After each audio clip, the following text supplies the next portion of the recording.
बिस्मिल्लाहिर्रहमानिर्रहीम अस्सलामुअलैकुम। मैं चौधरी मोहम्मद नईम आपको अपने चैनल एग्रीकल्चर हब में खुश आमदीद कहता हूँ। दोस्तों, आज इस वक्त मैं गंदम के खेत में मौजूद हूँ और आज की इस वीडियो में हम गंदम के लिए पहली आपाशी के साथ खादों के मुनासिब इस्तेमाल के बारे में बात करेंगे।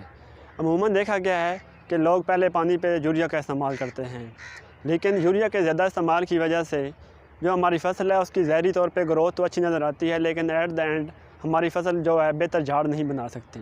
तो आज की इस वीडियो में हम ऐसे खाद प्लान के बारे में बात करेंगे जिस पर अमल करके आप फ़ी एकड़ पैदावार बढ़ा सकते हैं। तो दोस्तों, जैसा कि आप जानते हैं, जो पोटाश और फास्फोरस का इस्तेमाल है, यानी कि DAP और SOP या MOP का इस्तेमाल बिजाई के टाइम कर लिया जाता है, लेकिन जो नाइट्रोजनी खादें हैं इनका इस्तेमाल पहले और दूसरे पानी पे किया जाता है। नाइट्रोजन के लिए जो ज़्यादातर खाद इस्तेमाल होती है वो यूरिया का इस्तेमाल है, लेकिन अगर हम यूरिया के साथ साथ जिंक और बोरॉन का इस्तेमाल भी करें तो यूरिया की आफादियत भी बढ़ जाएगी और उसके अलावा हमारी फसल की ग्रोथ और झाड़ भी बेहतर हो जाएगा। जो लोग पहले पानी पे एक बोरी यूरिया इस्तेमाल करते हैं उनके लिए मेरा ये मशवरा है कि अगर आप एक बोरी यूरिया की बजाय आधी बोरी यूरिया और साथ एक पैकेट जिंक का इस्तेमाल करें तो आपकी फसल जो है उसकी ग्रोथ और ज़्यादा अच्छी हो सकती है।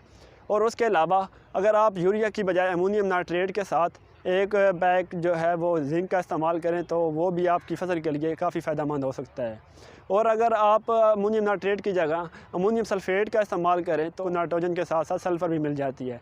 जैसा कि आप जानते हैं कि यूरिया के ज़्यादा इस्तेमाल की वजह से रस्ट वगैरह का और फंगस और डिजीज़ का अटैक बढ़ जाता है। तो अगर हम सल्फ़र का इस्तेमाल करें तो इन बीमारियों का जो हमला है वो काफ़ी हद तक कम हो जाता है, क्योंकि सल्फ़र जो है ये ऐसी चीज़ है जो हमारी फसल के लिए एक खुराक के तौर पर भी इस्तेमाल होता है और उसके अलावा ये फंजीसाइड के तौर पर भी इस्तेमाल होता है। अगर हम अपनी फसल में सल्फ़र का इस्तेमाल करेंगे तो हमारी जो फसल है वो मुख्तलिफ़ किस्म की फंगल डिजीज़ से महफूज रहेगी। तो दोस्तों, इस तरह आप नाइट्रोजनी खादों के साथ अगर जिंक का इस्तेमाल करेंगे तो हमारी फसल की जो ग्रोथ है और उसका झाड़ है वो बेहतर हो जाएगा।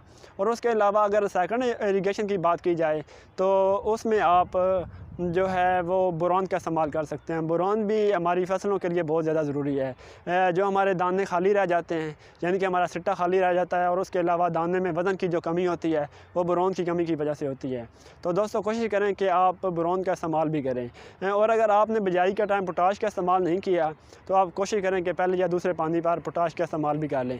अगर आप पोटाश का इस्तेमाल इस तरह नहीं करते तो आप कोशिश करें कि जब आपकी फसल गोब की हालत में होगी, यानी कि आपकी फसल सिट्टा निकाल रही होगी और उसके अलावा उसमें दाना जो है बनना स्टार्ट हो जाएगा, तो आप पोटाश का स्प्रे भी कर सकते हैं। तो दोस्तों, इस तरह आप मुनासिब खादों का इस्तेमाल करके एक कम वक्त में और कम खर्चे में ज़्यादा पैदावार ले सकते हैं। तो मैं उम्मीद करता हूं कि आपको ये हमारा खाद प्लान पसंद आया होगा। अगर आप को हमारा इस तरह का खाद प्लान पसंद आया और उसके अलावा दूसरी फसलों के बारे में भी आप हमारा खाद प्लान जानना चाहते हैं और उसके अलावा फसलों की बीमारियों के बारे में और दीगर मालूमात हासिल करना चाहते हैं तो हमारे चैनल को लाजमी सब्सक्राइब करें ताकि हमारी हर आने वाली वीडियो आपको मिलती रहे।